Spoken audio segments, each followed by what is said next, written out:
Je ne sais toujours pas pourquoi je fais ou je dis ou j'écris quelque chose au moment présent, mais je connais le pourquoi du comment après. Et les conséquences aussi. Voilà. Donc voilà, le point zéro, toujours pareil. C'est-à-dire que là, c'est différentes attaques. Donc les premières attaques, c'était scientifique. Le caca du poisson, il veut pas faire caca parce que Benjamin est trop méchant. Bah là, c'est pas passé. Hein. Donc, enrayé, donc ça contribue à renforcer le point zéro. L'aquaponie, c'est super. Démultiplié par le bambou ou gaïa vacuité, c'est génial. Voilà. Après, il y a eu des attaques personnelles. Comme quoi je suis un mégalomane, un méchant, un mythomane, un misogyne, un pervers, un obsessionnel, un psychotique, un psychopathe, un sociopathe. Enfin, toutes les lettres de l'alphabet. Il est humainement impossible d'avoir autant de défauts ou même de qualités que l'on m'attribue sur la toile. Donc c'est génial parce que plus il m'attaque, et plus ça fait fantasmer les gens qui vont visiter mes blogs. Donc ça fait des témoins juridiques. Ce qui en revient aux attaques des services spéciaux, par exemple le blocage au Pakistan et en Afrique en été 2010. Et maintenant, par rapport aux actualités, Ben Laden, Pakistan, tout ça, je comprends pourquoi, parce qu'en descendant de l'avion, j'aurais été enlevé par des vilains Al-Qaïda. Mais ce n'était pas la peine de prétexter une affaire grossière, d'arnaque, par la justice pour m'immobiliser en garde à vue, contrôle judiciaire pendant bientôt un an. 6 mois, pardon. Bref, tout ce que vous avez contribué à faire, c'est que l'attaque judiciaire, même si je suis innocent, m'a condamné à payer un loyer à Philippe Zuliani. De toute façon, le jour où il va se faire prendre, lui, même là, je veux dire, le détruire en contactant tout le monde, mais j'hésite. Mais bon, il va falloir que je le fasse pour défendre mes droits, hein, donc j'ai pas le choix. Et tout à fait légal en plus. Donc les attaques judiciaires me condamnent à payer des milliers d'euros d'amende, ce qui oblige l'expert l'huissier à commander un expert scientifique pour évaluer tous mes titres industriels, pour y mettre de l'argent. Donc le concept du tube qui transporte l'aquaponie en longueur, largeur, hauteur, la démultiplication sans chimie, sans OGM, etc. au-dessus du sol, parce que le sol est contaminé par le sel et la radioactivité. Mes jouets, il n'y a aucun souci, ils vont coûter à la vente des millions, voire peut-être un petit milliard d'euros. Voilà, ceux qui connaissent les lois de l'Europe qui va, coller des amendes à ceux qui polluent trop en pisciculture, à part l'aquaponie, je vois pas qu'est-ce qui pourrait concurrencer l'aquaponie en pisciculture. Hein. Pareil pour l'agriculture, hein, je veux dire, il va falloir arrêter l'azote, là. L'azote, c'est présent dans le caca du poisson. Hein. Bref.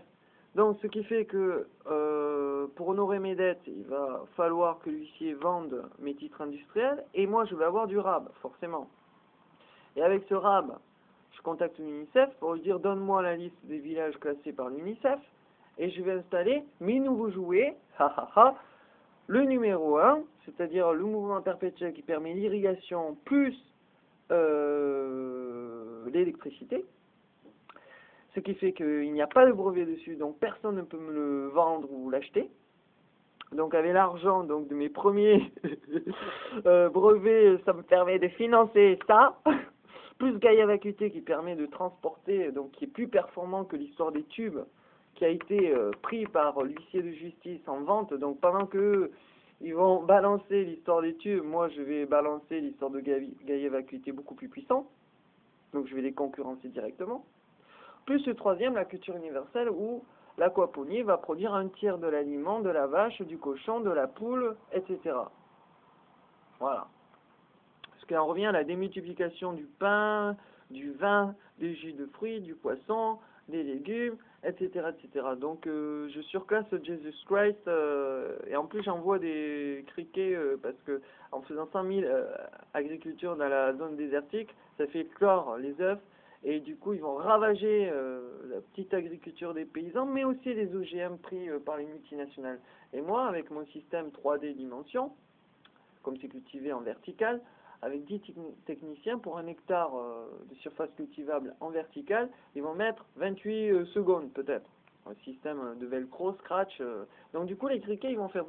Ils vont contourner, ils vont aller ravager les OGM. C'est trop fort. C'est trop fort. Et plus je vais diffuser ces vidéos qui vous paraissent hallucinantes, mais pourtant géopolitiquement, stratégiquement, scientifiquement, ultra réalistes et réalisables, il va y avoir encore plus d'attaques personnelles qui vont contribuer encore plus à centripeter sur mes différents blogs, puisque depuis la fermeture de mon blog officiel, je suis totalement libre d'ouvrir 100 000 blogs différents sur des hébergeurs suisses si j'en ai envie. Et là, je demande aux services spéciaux de me bloquer. On va voir qui est le plus fort, les petits Suisses ou eux.